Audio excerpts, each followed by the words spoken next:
कि बड़े से बड़ा पापी भी क्यों ना हो, यदि वो वैशाख के धर्म का पालन करता है तो वो सभी पापों से मुक्त हो जाता है। यहाँ तक कि प्रेयसियों के पितर भी मेरे लिखे हुए को धो करके विष्णु लोक चले जाते हैं। हे विभो, पितरों के बीज से जो धात्री यानी दूध पिलाने वाली जो धाया है, दासी है, उससे पैदा जो लोग होते हैं वो भी यदि वैशाख के धर्म का पालन कर ले तो वो भी वैकुंठ के लोक को जाते हैं। नियम तो यह है कि जो कोई व्यक्ति जैसा कर्म करता है उसको वैसा ही फल भोगना पड़ता है। किंतु इस समय आप जान लीजिए कि कुल में यदि एक व्यक्ति ने भी वैशाख के धर्म का पालन कर लिया है तो वह सभी के पापों को दूर करके हे विभो, माता एवं पिता दोनों पक्षों की 26 पुस्तों यानी 26 पीढ़ियों को ताड़ने में समर्थ है। एतात प्रेयसी के कोख से पैदा हुए जो कोई हैं, निस्संदेह वे भी सब विष्णु भगवान के परम पद को प्राप्त कर लेते हैं। हे देव, ऐसे विरुद्ध नियम एवं आदेश में मेरी कोई आवश्यकता अब नहीं रही है। वैशाख मास के धर्मों में लगा रहने वाला मुझे छोड़कर सीधे वैकुंठ लोक चला जाता है। उसकी 21 पीढ़ियों का उद्धार करके पापों से मुक्त एवं अत्यंत शोभायुक्त होकर मेरे यमलोक को छोड़कर यमलोक को लात मारकर विष्णु के धाम में चला जाता। एतात मनुष्य यज्ञों द्वारा वैसी गति नहीं प्राप्त कर सकते। न सभी तीर्थों, न दान आदि, न तपस्या, न व्रतों और क्या संपूर्ण धर्मों से संपन्न मनुष्य भी उस गति को नहीं प्राप्त कर सकता जो वैशाख के धर्म का पालन करने वाला मनुष्य प्राप्त करता है। प्रयाग में गिरने, युद्ध के बीच मरने, भृगु तीर्थ में पतन अथवा काशी में मरने से भी मनुष्य उस गति को नहीं प्राप्त कर रहा है जिस गति को वैशाख मास में एकनिष्ठ नियम से उसके धर्म को करने वाले प्राप्त करते हैं।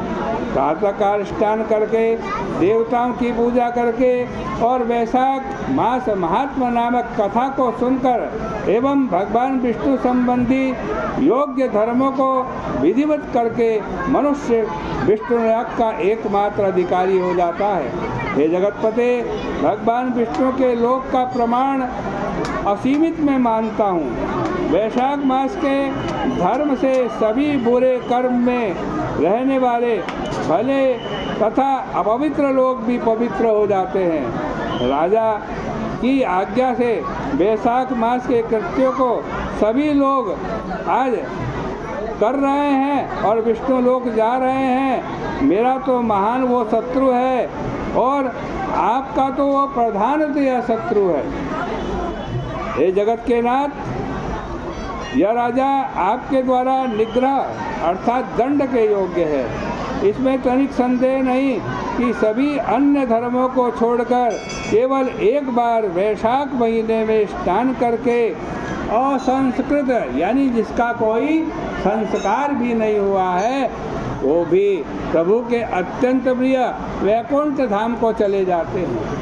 भगवान विष्णु का एकमात्र आश्रय रखने वाला यह मेरे द्वारा तो उपेक्षित है, वह मुझे इसने उपेक्षित कर दिया है। इसमें संदेह नहीं कि यह राजा ही समस्त जनों को विष्णु लोक में पहुंचाता है।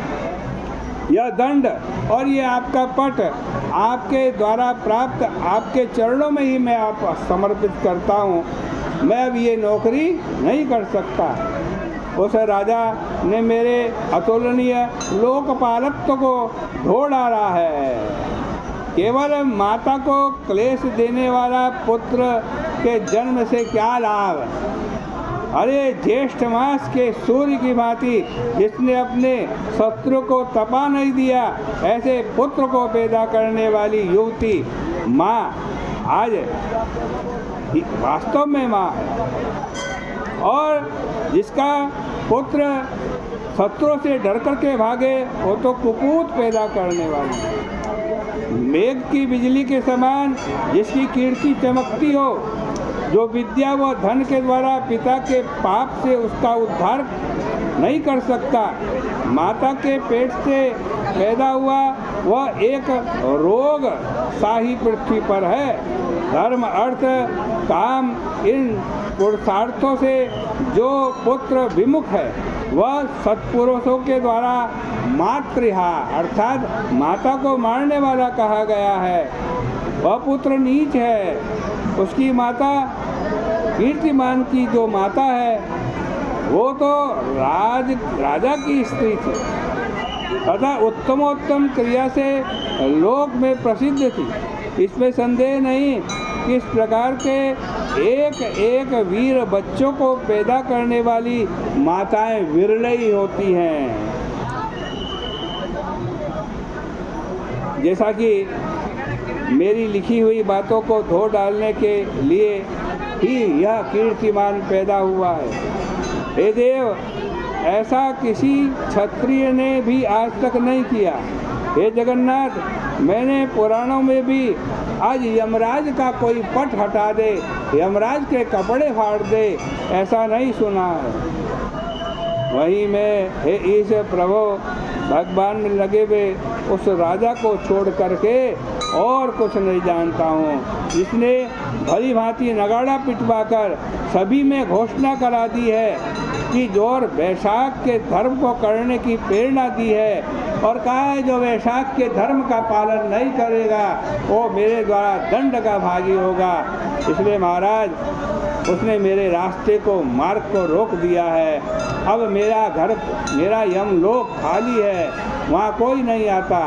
इसलिए मैं अपने इस पद से त्याग पत्र देता हूँ। यमराज इस प्रकार कह रहे हैं। और यहीं पर श्री स्कंद पुराणे वैशाख महात्म्ये नारद अम्बरीश संवादे यम दुख निवारण नामकम द्वादशोध्याय, ये 12वें अध्याय की कथा, इसके पुण्य को हम भगवान के श्री चरणों में अर्पित करते हैं। बोले गंगा मैया की जय।